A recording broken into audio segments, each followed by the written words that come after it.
atikala barre de fer kala donc nenga tekela la position na yo na dit que non toyoki alors ceux qui sont assis na miyeba ke na zabongo pour te dire la vérité na ba pas de temps au moins Denis Ngama ça bête la sans car ou sans forme so taille tout sapato dans on tenga fanda no denko de te oh liboka ngulu voilà parce que zo ba bien être kabiliste pour la seule définition et ça moto aligné mboka il comprend toujours que le Congo est différent le Congo pays mususu d'occasion so ko yoki ba biloko ko ta ba biloko ba vie ebele na ba réseaux sociaux ka biloko ya ba bi.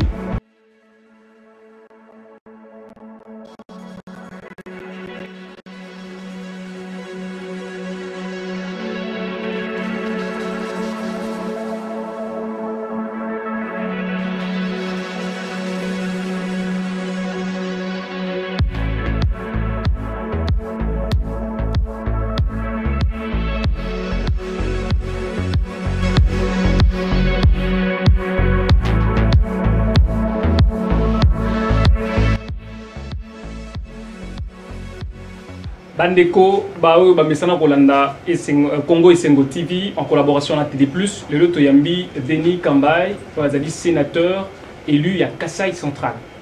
Et puis ancien gouverneur, il y a Kasaï Central, mais aussi Aza, président, il y a Asbel, le Grand Kasaï. Merci beaucoup. Je crois que, monsieur le journaliste, vous profitez. Alors, voilà, moi, caméra en face. On va qui est Denis Kambay, vraiment, juste dans 2 minutes. 2 minutes. Dans l'autorisation, Denis Kambay, avocat, dans Baro à Kinshasa, Gombe. Ah, on a ça. Denis Kambay, chef de travaux dans l'université de Kinshasa, dans la faculté de droit. Denis Kambay, le ministre des Sports le plus compétent. Banda Mama Sport et Banda depuis mandat ya président Joseph Kabila ti siko nenga demi boye moto simba clé ya sport na RDC c'est Denis Kambay le ministre des Sports wa geno zo labino chan na mboka munene lokola Rwanda o inga pe ko mi ba fort Banda ozo chan to zanga na prof mo zo bageno dans la vie soko zo mi lobela yo mo de moto lobela wa te prof ki tete ke kumba o donc lo wa dans la vie il faut oiba comité ka yo moko pe ngezali Denis Kambay aza député national. Il y a première législature Awa, donc 2006, élu à Kinshasa. Président, il y a député national à Kinshasa tout. Donc Bango tout va bien président. 2006, 2000 Bango tout. Comme on a vu Adam, vieille Ingele photo, honorable Jean-Pierre Bissanga, Francis Kalombo, Nani Pacho Panda, Serge Kaembe, Nabosani Nani, Yves Kisombe, Bavie Gizanga, Bango tout président à Bango. 2006-2011. Denis Kambay est gouverneur sortant dans la province de Kasaï Central. Lélo est sénateur dans Mboka Congo en 2023. Et aussi il est rapporteur, il y a un sénateur tout. Il y a PPRD dans le Sénat. Le président Nangavi André Gimbuta, il est président du groupe politique. Groupe provincial, il est rapporteur pour la Kasaï Central. Et Denis Kambay est coordonnateur, il y a sénateur, tout, il y a 5 provinces qui sont constituées. C'est notre émission donc il fallait qui on a affaire parce que moi je suis internaute soy mutu na poto surtout na poto na émission de bino mingia et ba sala ba débat d'abord que non on a affaire à qui parce que na ba senga moi mingi que non et rozo yamba mutu na plateau avant on ba qui est qui alors ba na moi biographie azanani qui budi les vitro bon on tika qui vous allez candidater na Kasai pour candidat gouverneur. Oui, Magambana a été quelque part à niveau hiérarchie parce que la manière dont on a manière dont on a kumbelagi province na Tchekimia ko kende na front ndenge wana stabiliser Magambutu au lieu siko ya ozwa 5 ans na ya mandat na sala ba travaux etali ba développement na Magambususu bana ma ebele ne ba weli sala au pouvoir ata éviter au mona Magambutozo wela. Donc ils ont été là bah tambusayi masolo na bango mais bah ouais bah y côté na biso ba katanaki mona ma yebina ilo wala indépendant de mutoleka qui malgré quelques petits problèmes pour nous la vie continue. Je suis aujourd'hui sénateur. Bon to le belasiko makambo ya politique à Nico donc rentrée parlementaire vous allez qui rentrée parlementaire et l'équipe qui toque au Makash et Yamon Azolo l'équipe qui toque au Makash donc je ne pouvais pas manquer d'y être et aussi avec la présence du sénateur à vie, notre autorité morale président Joseph Kabila Kabange Oyo à Saragi devoir constitutionnel nae Yagozonga en toute humilité nagati ya il y a Sénat, ça nous a donné beaucoup de joie parce que c'est la première fois depuis 66 koyo au moins il y a événement n'engana les gars malgré bato interpréter dans ndenge na bango je crois que c'est drôle na masolo ba caprice ba tuté pour nous c'est un événement banda 60 lelo au moins quelqu'un qui a été président de la République mandat na qui président ici azongi comme sénateur, c'était un grand moment. On a eu quoi ni Joseph Kabila Ponika à un moment où demain au Gendo Tunae, il adresse à mon consulté, sur le qui n'a qu'à tuer au GLM. Au Gendo Route à la place pour qu'on ait après son réponse. Mais c'est que je sais que le contre. Attends, calendrier Moro très surchargé. Il ne faut pas oublier qu'il est sénateur, attendez, on doit faire la polémique. Il est sénateur différent d'Abisso. Il y a des sénateurs à vie, il y a des constitutions. D'ailleurs, vous devez contrôler le nombre d'absences. Il n'est pas un règlement intérieur. On n'a pas idée de la question. Mais nous avons un règlement intérieur dans le Sénat, dans la constitution. Première chose, c'est que la qualité qui est sénateur. Mais au-delà de ça, la sanction au tel nombre d'absences, il y a qui s'absenter autant de temps. Il y a une sanction. Donc, il est sénateur par la volonté, il y a constitution à Bissot. Donc, Bissot est dans un boyau, Bissot doit coopérer déjà dans 2023, vous comprenez? Mais il y a Azola, Mogaso, il y a 100 ans. Pas de panique quoi. Il est belé balobi, Joseph Kabila répondre bino ba ibo luka en 2023 zonga bino à répondre banane. Bino te. C'est un porte-parole la batunyo sona ngana deni kambayi. Mais membre la bino raba zulu ba. Ma paye siko ba journaliste mo comprendre je ne peux pas être porte-parole à qui que ce soit. Nalobi nakanga phrase mogo mo konzamboka sortant Joseph Kabila loba dans la vie il faut tout vivre l'année de Zabo. Tout ça, parce que en tant que chrétien, Jésus revient bientôt. Jésus revient bientôt, on doit éviter. Nous sommes dans l'histoire 2023, nous sommes en 2020. Mais nous sommes déjà. Bato FCC déjà parce que Claude Nyamugabo. Claude Nyamugabo donc na taille to kokanité na niveau expérience politique to kokanité mutomto na tana tout na adresse à maître Claude je salue en passant monsieur le ministre. Tout le monde adresse à la ministre de l'Environnement. Qui est notre avec le Nyamugabo. Némi Milana Yimoka le bagi d'accord ils allaient qui Maître Némina il n'y a pas longtemps, on a créé le Bangandé. Au moins, les réseaux sociaux, les gens ne doivent pas continuer. Il y a Rosoa, Kolati Samutuli, Gambo Yalobidi. Mais il y a les réseaux sociaux. Vous comprenez? Nous avons ça plaisir pour nous faire. Mais nous avons dit que nous avons été raïs à autour de Gambo et Zabo et Zoté. Jour et vous avez payé, vous avez sans problème. Il faut donner le temps au temps. Bon. Il paraît que il paraît que l'image est toujours il paraît. Non mais il paraît que mon ami bon yémé il vont message au bengaye yolo la qui est des histoires comme ça l'image est tambola yo mon gars Kolanda ba sosamam boudé Kolanda ba sosamam boudé ngana mituna bi biso tout ba sportif président de la République Joseph Kabila. Vous avez l'image, surtout ma chaîne, c'est un grand pratiquant des arts martiaux, mais il a un esprit moro surtout dans le monde. On dit que Ngandé n'a pas besoin d'attaquer Ngaba, on répondre. Mais est-ce qu'il est content? Il n'est pas content. Donc on évite quand est-ce qu'il est content, quand est-ce qu'il n'est pas content. Est-ce qu'on peut dire parce que nous avons dit parenthèse. Qui pouvait croire que non? Notre autorité morale, le président national de la PPRD, à Royara Sénat, après plénière, avec sourire, quand il y a une photo, on va vivre. Vous comprenez? Vous voyez le moment qui m'a mentionné après l'élection à la présidence et à Sénat.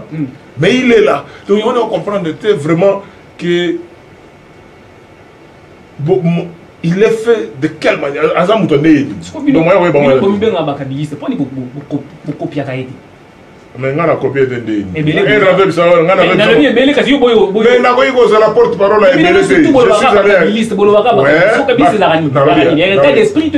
Voilà. Mais tu as répondu.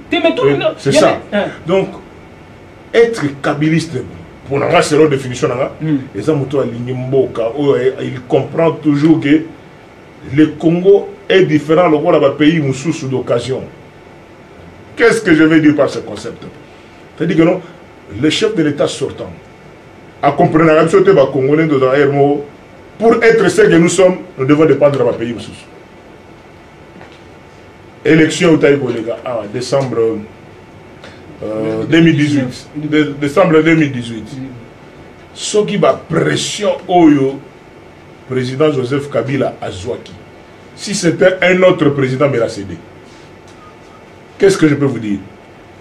Azo la pression à l'Union européenne, Azo la pression à l'Union africaine avec le président Paul Kagame en tête, Azo la pression à CLC, Azo la pression à la Mouka, Azo la pression à l'Église catholique, élection donc à Tikala, barre de fer, donc la position on a dit que non, Toyoki. Seni et Pessi va résultat. Cour constitutionnelle est confirmé va résultat. Pour la position Hollanda. Mais si c'était un autre président africain, on dit oh non, la communauté internationale va dire tu as annulé l'élection de Bandela. Il y a un exemple dans la continent européen, ça va dire qu'on a un FCC cash, que nous n'avons pas de choix. Il y a une coalition FCC cash. Il y a un télé dans la place. Parce que conception Asion Guénon.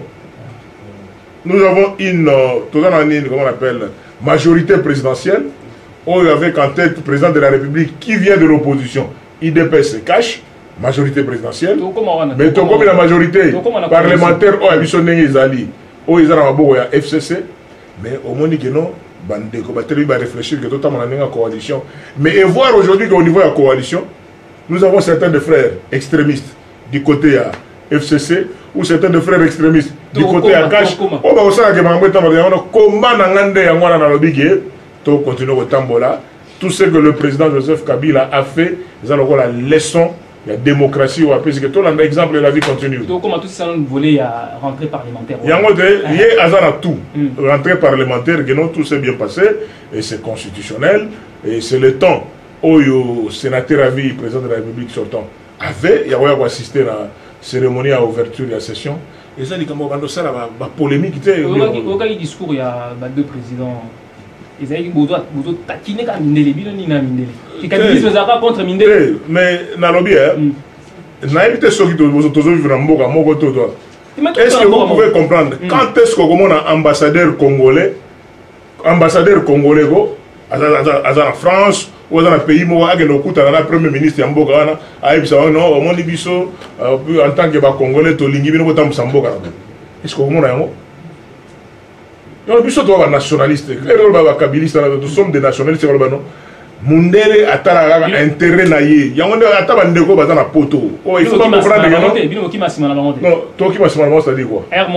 Tout ça va na plusieurs fois yoga discours au président Joseph Kabila Tena. Quand il refait appel na Simon Imbangu, Patrice Emery Lumumba, Kimpa Vita. Donc, et ça combat moko ya identité. Que Bambo Kanyo Soana Bazana besoin à Bisso. Parce qu'ils ont besoin de nous pourquoi? Matériel, intérêt. Et l'autre, tout va se faire Bambo Kanyo au Congo. Mais quand est-ce que ce moment Congolais te recolle à quelque chose à la Makamuna, tout ça en Bisso sans savoir que Batoliban va au Tchaliloma. C'est la vérité. Il y a un appel à l'ordre et la présidente de l'Assemblée nationale et la présidente de la Sénat. Balobaï Bolobi, Tozonga Batu. Tokan Sate Geno, Mundele à Rolingamboka au Colegapson. Mon mboka Denis Kambay. Il y a une coalition au Bino Boyo Kanaki Nabandi kwa cash. On dirait Dibala Moro, il fallait pas installer. Mais je crois que la zone sur le son c'est la première fois. Il fallait Libala. La première fois. C'est la première fois et ça les bacs. Et au moins il y a dans la majorité parlementaire. Mais en tant que nationaliste, pour éviter un mboka Moro, il y a une interprétation de l'institution publique qui normalement IDPS PPRD, la idéologie politique, surtout à gauche, à social-démocrate. Tu as l'opposition à la majorité. Tu as l'idéologie, c'est la vision. Il y a pas ligne Mboka. 2 ans. Non, mais non, 2 ans, on a vitesse. 2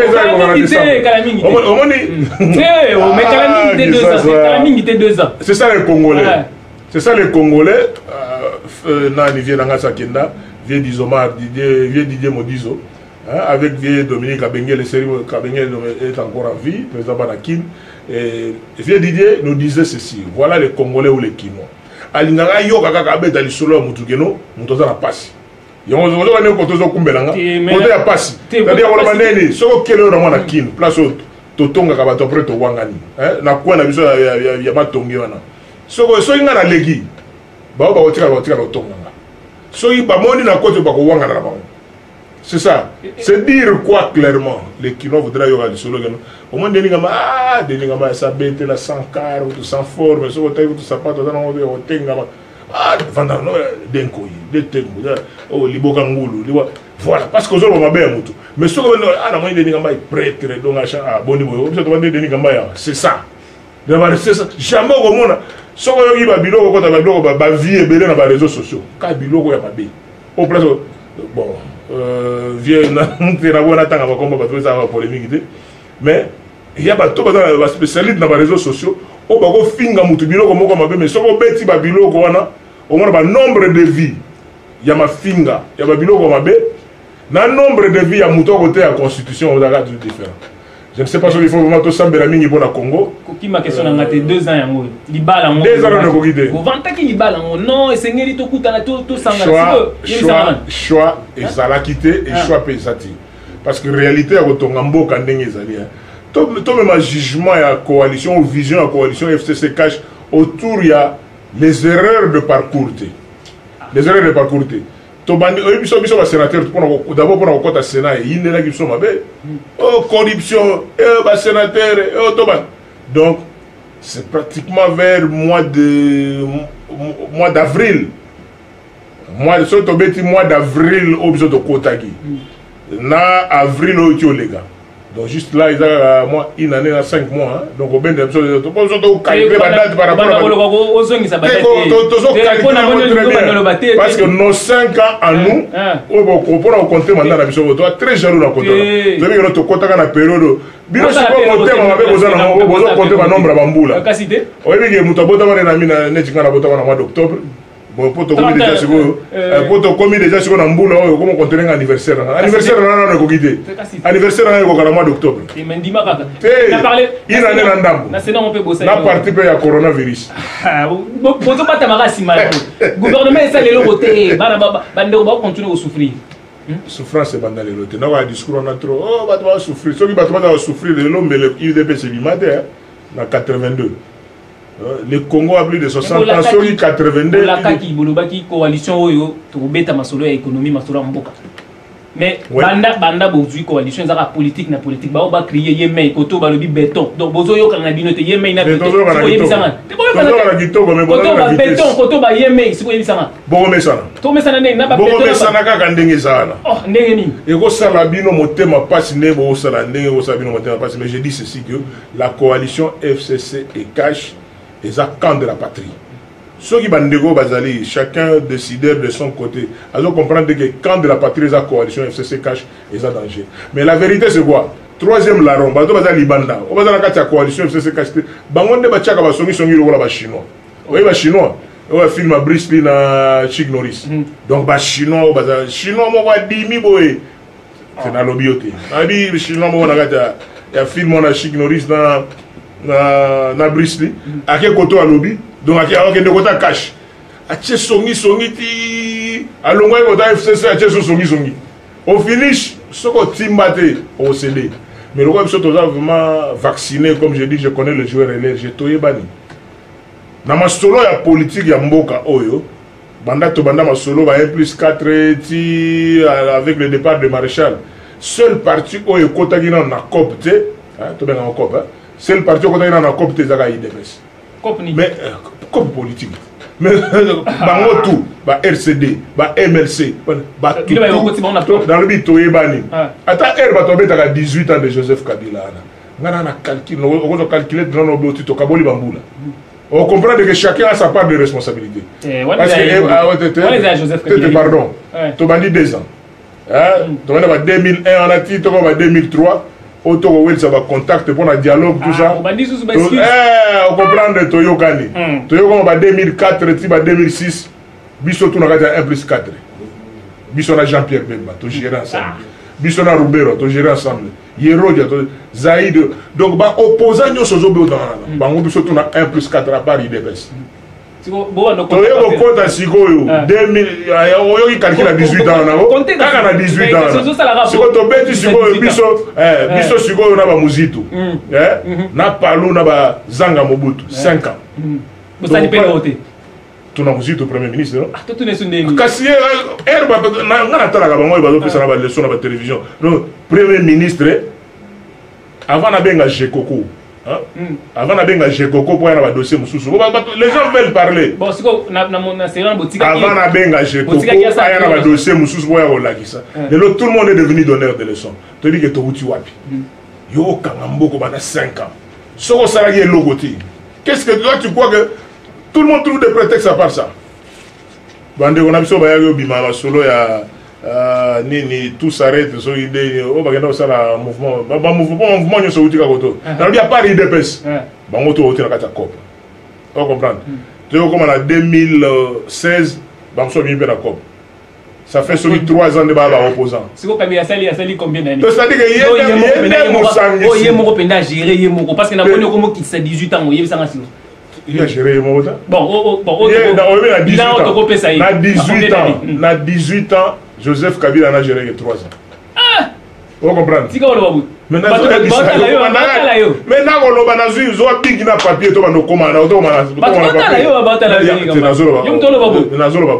qui a 18 ans. Oh, Joseph Kabila Koti après assassinat père en 2001. Abandon forcé, donc, il y aura déjà victoire à Liboso. Andimi kozala humble qui a sangana bana manyo so basangisa ki ba manduki oyo ki non kota Équateur comment déjà payé à part est-ce que toi ebi solo po ebele baloba ka ba jour ngana ko vendre ça bino bokoma ba konti parce que boma bato parce que bosima manduki bato ba kufa ne bokoma ba konti o baza côté Grand Équateur o ba mususu côté Grand Oriental o mususu côté Grand Kivu combien de ata bino ba ba cour pénal international. Mais les responsables nous sommes au tambola. Un plus 4. Il y avait même des civils, un plus 4 comme généraux. Civils, parce qu'il y a un côté mais Joseph Kabila a accepté, il y a aussi tout développé. C'est le bon sens. Ce qu'on a un discours contraire au lobby, il y a prouvé. En 2001, donc 3 ans, tout Sangana, tout organisé, tout ça. Après, tout comme la COP, il y a 1 plus 4. On comprend de COP, on est vice-président de la République. Vous comprenez? Tu as dit que tu as une élection, tu as 4 années. L'élection est bimi. Zanga Mobutoye, moi, je maréchal, tu as la COP. Vieux Gizenga, la COP. Avec beau-frère Mozito. La COP a dirigé primature à Makambutu. Tu as dit, toi, avant de démarrer, tu as niveau niveau. On a évolué. Tu as dit, surtout quand tu as Souka A, parti au Trégo, le gâteau de Vieux, ils allaient après l'élection 2010, 2011. 2011, on a, avec effort à Augustin Matata Pogno, avec le ministre en 2015, moi, il a un ndambo. On a dimi, mais malgré dimi, on a mis boulot, Makasi et mon année. Si vous calculez sur le premier ministre, nous sommes à Tata. Nous avons le premier ministre qui est Simanaï. Nous avons le premier ministre qui est Makasi. Ah, yo bandi. Tu es bien, on a besoin de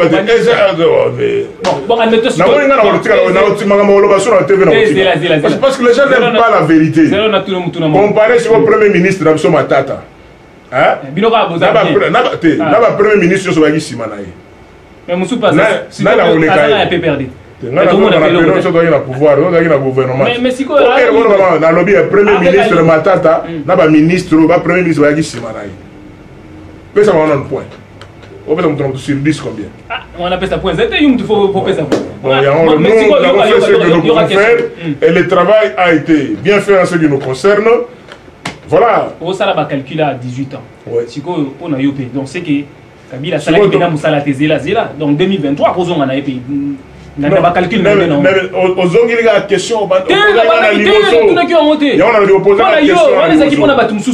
2023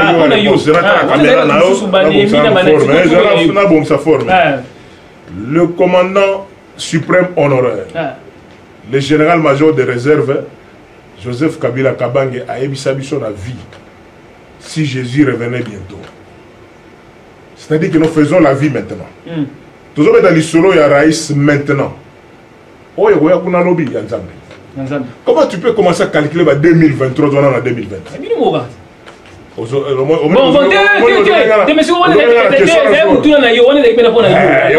Réponse si Jésus revenait bientôt. Est-ce que 2023 tu bientôt on a pesara bientôt. Bientôt dans Jésus en décembre. Jésus en 2021. On ne sait jamais. Faisons ce que nous pouvons faire maintenant. 2023, il y a une ensemble. C'est quoi coalition pour le Bénin? Mais coalition, tout va bien. Tout va bien. Ouais, on est en train de travailler. Au Béni, tout ça extrémiste, mais oui,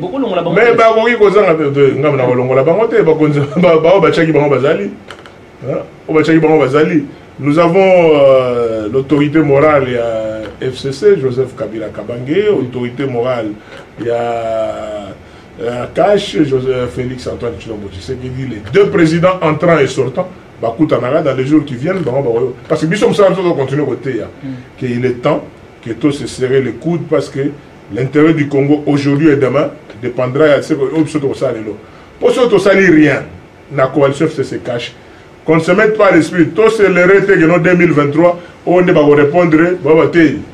Le bilan est collectif.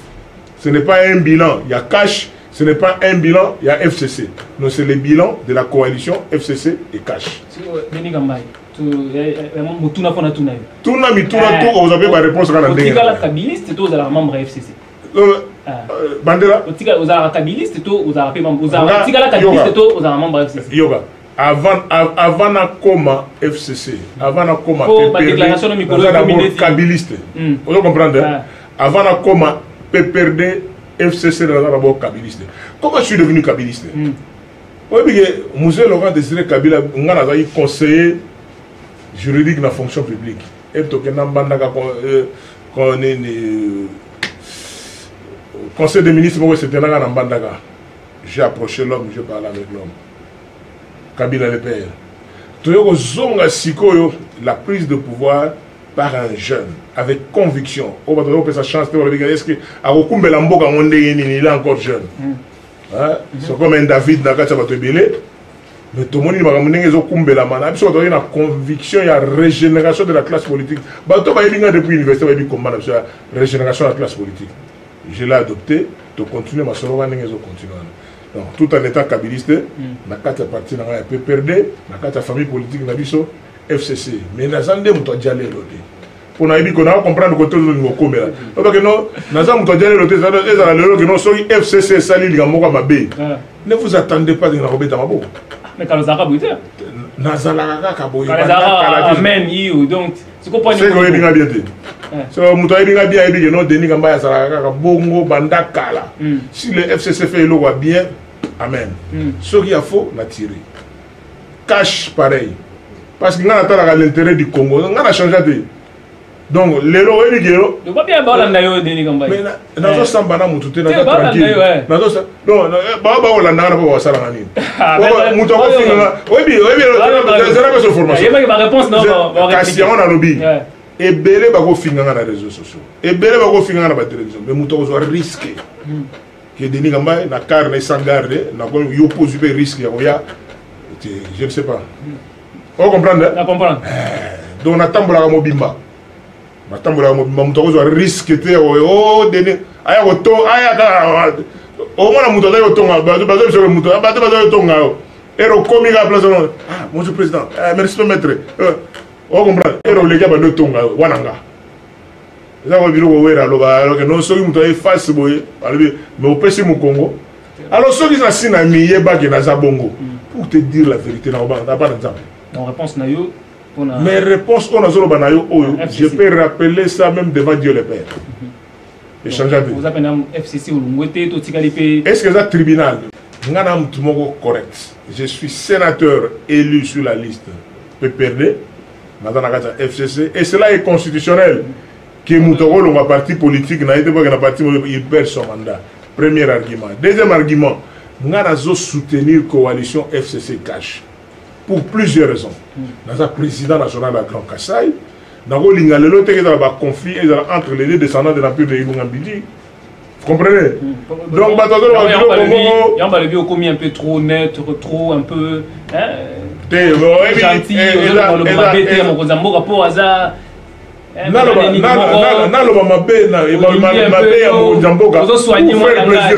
soigner mon langage trop pour pouvoir aider pas Bino Bani.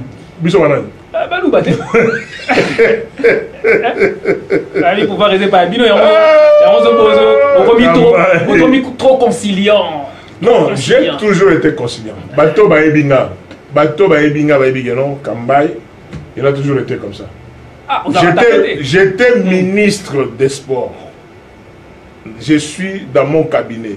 Nayamba des journalistes révolutionnaires, Eliezer, Nana, Flavien, dans le bureau, je leur ai parlé de mon histoire avec l'IDPS, comment nous avons évolué, et jusqu'à ce que la commande n'a pas perdu.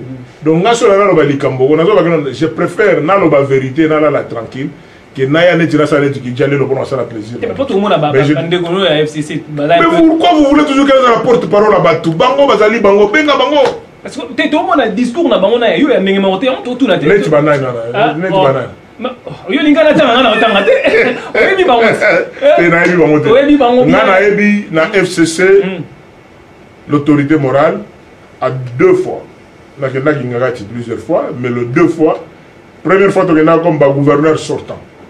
Ma gouverneur entrant, moi, je gouverneur, moi, non, Excellence, Monsieur le Président, a rappelé, moi, ordre gay, il faut sauter Bakisaga, président honoraire, pour que nos présidents soient commis, comme le Félix Antoine Tshilombo Tshisekedi dit, et qu'il y a un sous-président.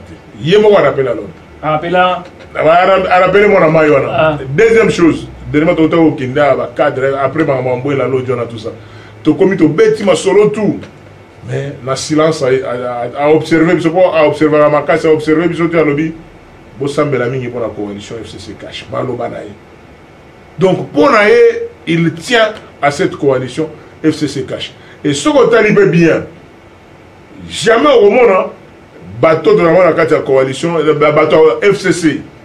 Wana na côté là parce que dans la souci na côté là na no yo kate muto FCC cadre ya FCC aina discours ya boloba no tolingi coalition FCC caché panza ah obosani na monate o mais secrétaire de obosani na monate na yo kangi secrétaire de l'autre côté le moment ndeko Denis Kambay secrétaire a perdu à Lobango so ba lingi to kabola ba kabiso to na biso to tika biso na nani tout ça quoi na zagi ya bera do loba ah obosani c'est na habité hier nga zagi ba ah na habité on doit comprendre on doit kumbela ngande na masolo ya il y a des réseaux sociaux, il y a incidité la loba. Mais c'est en vérité. Il y a loba qui a mon presse là qui loba ko bosani. Loba ko bosani, on a rappelé ka. Bon, on a vendu Raïssa Teibiso, Aïbiso m'a recommandé ce qu'on doit se comporter. Nous sommes dans son école, tout ça Belami pour la coalition FCC Cash. Sur tant on est totika, botika, banzembo yemei. Na ya béton, on vend des belles Kamba Congo. Vous salez pas la réunion pour la Congo. Pour la partage de pouvoir. Il y a mon bolé là mon fort. Bozaka tokuta la poste za kuna ambassadeur balingi ba nommé bino wana mais likambo Congo ya développement na ora betela ngo disolote c'est wala na programme là bozala programme sukara na tiroir wala na programme et on monte ça les mara donc vous êtes pessimiste donc on a pas kabato na mona ijona na kota matonga ba kino teka mboka mutonto za parti yo répondre na ngai donc tu n'as pas la foi que mboka yo bonga ah mais bino ne mo comprendre bino ne mo comprendre biso on travaille on est en train de travailler Kolanda voilà va pongi na parler mutara na pongi na c'est des guerriers yo on a un discours ba beta ba kota se kuna kota place matongi go ba benga ba nini ba liga ba songi oui, je suis message, je pense que Nakisa te dit que tu es une bateau tambola pour on fait ça gardons la hauteur parce que on peut tout dire. Yemei donc ça il Kambolo, tu as la yemei. Total la mbok ngongani mkonini. Mais on travaille sur ça. On travaille sur ça. Je ne sais pas ce que yemei quand tu dis yemei. Je ne sais pas de quoi vous parlez. Nous sommes comme un bras à vieux tout l'année. Parce que plus on a de coton béton. Mais quel est pourquoi vous voulez que je sois l'air? Vraiment, pardon, monsieur le journaliste. qui malora ma question. Parce que au moment côté nanga ba reproche ça côté nanga ba reproche ça comment ni ngazona bi ma porte parole ya ba tout mutuna po ba monyo trop conciliant trop nini parce que au côté na ndeko na yote toujours conciliant nazalaka toujours conciliant et surtout que le roi des alliés mot d'ordre oyo nga pe na sui et pas autorité morale na biso président sortant Joseph Kabila Kabanga. Alors, il y a tout ça, pour la coalition FCC Cash. Et coalition FCC Cash, c'est la coalition de la patrie. Et en plus aussi, cette inspiration, il y a Bangomi Balé, les descendants de l'empire de Ilunga Mbidi. Ils avaient toute l'occasion, il y a tout sur la cohabitation. Mais ils ont dit que c'est la coalition. Comment est-ce que je dois me comporter dans une coalition? Vous trouvez que non? Pour ça, la politique a bien, pour la politique a ma finga, on a la coalition. N'a pas dit comment critiquer le président de la République. Ça vous fera plaisir. Mais Moutou Nanga, Moutou, Maïe les alliés. Je suis dans une coalition. Soyez n'a vendu, n'a comment critiquer cette coalition là. Autant que si nous avons des problèmes, tout coûte à sur la vie. C'est ça le problème, l'intelligence politique. Moi, je ne suis pas de la MOCA. Je suis de FCC et de la coalition FCC Cash. Voilà la différence. Bon, si tu as une émission, mais la banque bien démarche contrairement au niveau c'est là on devenir en bas dans mon année mais kasi on désolé Obama balo bara ba on est allé on a qui veut to battre le pouvoir Bukalenga. Tu es dans la coalition. Qui est de la coalition? Oh, on va battre la Bukalenga. Je suis de la coalition. Il y a grand Kassai. C'est ça le problème. On vous place monter ma bézali. Alors, non, on est monter ma bézali. Mais si ko aide Denis Gamba, j'étais au front. Nazo soutenir Tilelo. Le fils de M. Laurent Désiré Kabila, Joseph Kabila Kabang, il était du Kassai. Tu as un politicien kala, on doit comprendre. Et c'est mon ami qui est le meilleur joueur de l'équipe nationale. L'équipe nationale. L'équipe nationale, notre léopard s'appelle Coalition FCC Cash. On a Diogo, il y a Veglen. C'est-à-dire qu'on a un meilleur joueur, il y a PPRD FCC. Et dans le meilleur joueur, il y a Daring, on a dit, IDPS Daring. Tu as une équipe nationale. Et si on a un meilleur entre les autres, tu as une balle. Mais nous avons un meilleur joueur dans le balle. Nous avons une équipe pour la. Nous avons une balle bien, mais nous avons une balle dans le centre. Nous avons une balle dans le centre. Il y a un sens là. Donc, que j'ai soutenu le régime sortant tout en étant Loubadi Kassai. Ça ne posait aucun problème. Mais pourquoi les lots? Dans la même logique, il y a coalition FCC Cash. Quand je le fais, non, on passe comme ça, mais quand je le faisais avant, j'étais qui? Non, c'est quoi ton combinaison? Oui. Ce qui va résumer la vision de la FCC, la minute vision des animes. Merci beaucoup pour la démission d'un journaliste sur le plateau. Première chose, rentrée parlementaire et constitutionnelle. Le président Joseph Kabila est sénateur à vie. Il a différents abisso, il a un mandat, comme aux Hollandais en 2023. Il est sur le avant d'année 100 ans, Tomoto Mele, à Rowell, c'est-à-dire à aucun place, il y a la campagne parce que le mandat n'a bongo, c'est la constitution de l'Obélé. Donc, à Zongi, il y a Sénat. C'était une occasion très importante pour les Congolais pour la première fois depuis plus de 60 ans. Tout le monde a un événement. Il y a un bêta qui m'a beaucoup, il y a un téléma qui c'est un événement. Mais ne croyez pas que non.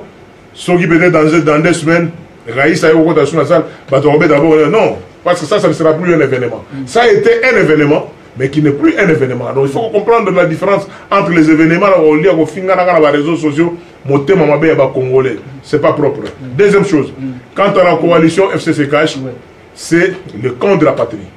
C'est la coalition de la patrie. Ce qu'on va dans le plateau, c'est pas Kabona, pour aligner les COP. Tu sais pas comment politique mais vous avez perdu les élections en 2018. Attendez 2023. Ceux qui vont avoir la coalition, pour la coalition, vous viendrez après. Mais ne nous demandez pas pendant que nous sommes dans cette coalition, 5 ans de quitter, vous savez que juger, non, mais sur 5 ans, nous sommes sur une année, vous nous jugez que notre coalition est gagnée. Je comprends pas. Et la distraction, il va distraire la coalition. Parce que il y a des gens, des spécialistes, il y a des COP. Même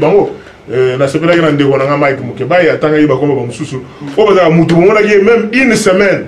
Et là, il y a une semaine. Nous sommes dans quel monde?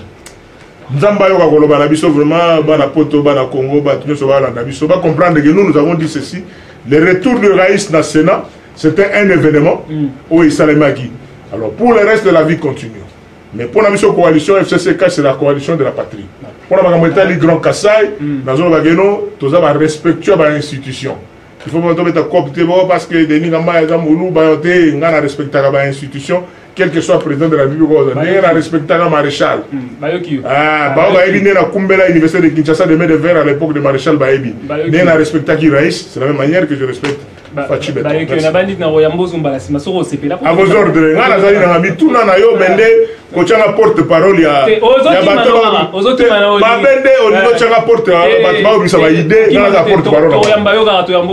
merci beaucoup, Tabadi Tokomina Souka, téléspectateurs de Congo et Sengo TV en collaboration avec TD+, sur YouTube. Vous allez qui Sengo Royamba, mona ndeko Denis Kambay, na bandi Tokoyambe Mbalasima pour te mettre sur ma solo politique. Oui, oui. Merci beaucoup, messieurs les journalistes. Je crois qu'ils ont eu un bâton rompu. Ils ont eu un bâton rompu. Tout solo m'a belé. Mais base de l'action encore prochainement dans Congo et Sengo TV, dans Télé+, base de l'action, dans Congo. Et c'est motivé dans Télé+, base de la biso. Donc, il y a un compte à point par point. Parce qu'on a beaucoup de choses à dire. Nous tous fonctionner. On reviendra encore sur la même chaîne pour te passer la idée. Merci beaucoup. Tous là pour Nabino, pour Sanate, pour Landabiso na YouTube, na Congo et Sengo TV, na Télé+ RDC. C'est bon.